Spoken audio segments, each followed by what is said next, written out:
Winona Collins, Anton Benson, at Marco Massa. Aubrey Caracel, updated sa showbiz cabinet. Mga kapuso, walang takas sa mga operatiba ang isang peke umanong Notary Public sa Navotas City na mahigit isang taon na nag-ooperate. Ang Notary Public, umagamit pa raw ng iba't ibang pangalan ng mga narito ang aking eksklusibong pagtutok. Mukhang ticketing office sa dami ng mga nakapaskil na airline promo poster ang opisinang ito sa Navotas. Pero, nang makapasok na ang mga operatiba ng PNP CIDG, Notary Public ang nag-ooperate sa loob.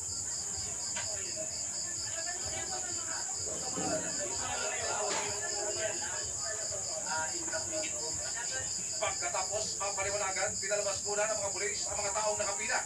Saka kinumpronta ang mga inabutan nilang naging issue ng mga peking deed of sale, affidavit at kung ano-ano pa.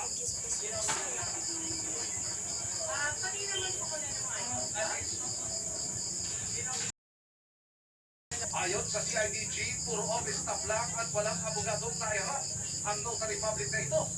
Inampot ang babaeng tumatayong karera at operator umano ng nilagay na Notary Public. Sila yung tumatanggap ng pera, at the same time, sila rin yung gumagawa ng dokumento. Arestado rin ang dalawa niyang staff na kapwa estudyanteng gumagawa naman ng mga papeles. Deed of sale ng lupa, deed of sale po ng mga sasakyan or any vehicles or any other documents that needs notarial provision. Para makompleto yung criminal activity, kailangan mo talagang kunin yung tatlong tao na yan. Yung tumanggap ng pera, yung gumawa ng dokumento, at saka yung pumirma ng dokumento. Ayon sa CIDG, illegal umanong nakapag-operate ng higit isang taon ang Notary Public na ito. Gamit ang pangalan ni Attorney Averil Cubacog, isang property law specialist.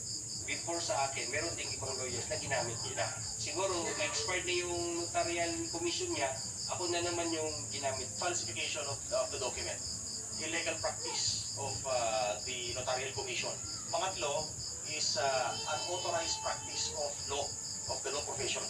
Ayon sa complainant, labis siyang nabahala nang isumbong sa kanya ang iligal na gawain ito ng isang nakakuha ng deed of sale na siya umano ang nakalagda.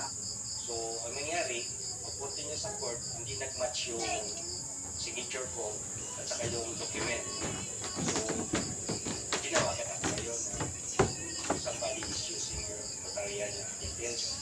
Wala po, no-comment po ako. Sa court na lang po ako magpapaliwanag. Paalala sa publiko para hindi mabiktima ng peking Notary Public. May nakapost dapat sa office. Kasi yan kung tinitingnan yan, dapat lalaki talaga yung abogado.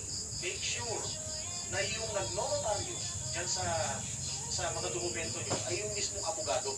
Para sa GMA Integrated News, Emil Sumani, nakatutok 24 oras. Samantala, big winner ang Kapuso Network sa 6th Dominic College of Asia Stardom Awards 2026. At kabila po mga kapuso sa mga pinarangalan ang inyong 24 oras anchors. Nakatutok si Ivan Maylina. Nakuha ng GMA Network ang Innovation Media Award at Grand Impact Award. Inilala rin sila 24 oras anchors na Tiago, nila Outstanding News Anchor and Research Communication at Vicky Morales na nakakuha ng Lifetime Achievement Award in Media, Research and Public Service. Kapwa pinarangalan ng Excellence in Science and Research Journalism, sina Kuya Kim Atienza at Martin Aguiar. Ang GMA Integrated News, pinarangalan din ng Best Use of Digital Platforms for Knowledge and Dissemination.